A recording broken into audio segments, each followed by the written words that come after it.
যে পরিস্থিতি, আজকে আমি আওয়ামী লীগ, কালকে আমি বিএনপি। আমরা যারা হেফাজত করি, আমাদেরকে মাঝে মাঝে বিভিন্ন জায়গাতে, বিভিন্ন এলাকায়, অঞ্চলে বিভিন্ন মানুষ আমাদেরকে প্রশ্ন করে, হুজুর আপনারা কি আওয়ামীপন্থী হেফাজত নাকি বিএনপি পন্থী হেফাজত?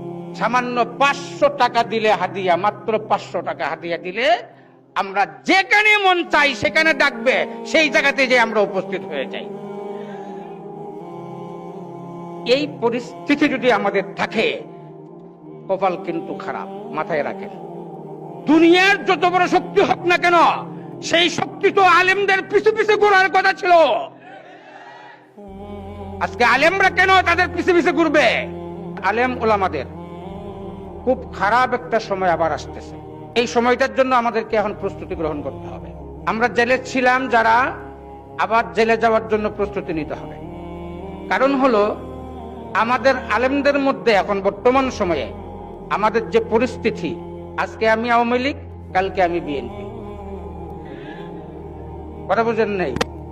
মানে আমরা যারা হেফাজত করি, আমাদেরকে মাঝে মাঝে বিভিন্ন জায়গাতে, বিভিন্ন এলাকায়, অঞ্চলে বিভিন্ন মানুষ আমাদেরকে প্রশ্ন করে, হুজুর আপনারা কি আওয়ামীপন্থী হেফাজত নাকি বিএনপি পন্থী হেফাজত?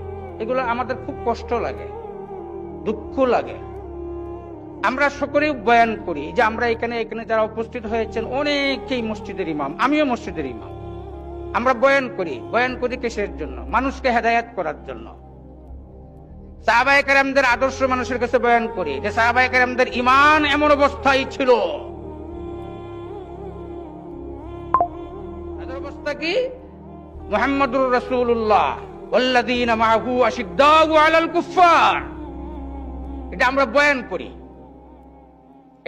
বয়ান করি, মানুষকে হেদায়েতের পথে আহ্বান করি, কিন্তু আমি আওয়ামী লীগ হই অথবা বিএনপি হয়ে যাই।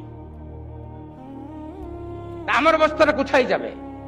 আলেমরা কেন এদের পিছে ঘুরবে? আহমদ শফিকুল কাহার পিছে পিছে ঘুরে নাই। আহমদ শফির পিছে পিছে সরকার ঘুরেছে। হুসাইন আহমদ মাদানির পিছে পিছে কেউ, মানে হুসাইন আহমদ মাদানি উনি কাহারও পিছনে পিছে ঘুরে নাই। হুসাইন আহমদ মাদানির পিছে পিছে মানুষ ঘুরেছে। আজকে ওদের আমরা উত্তরসূরি আমরা বলি। কিসের উত্তরসূরি?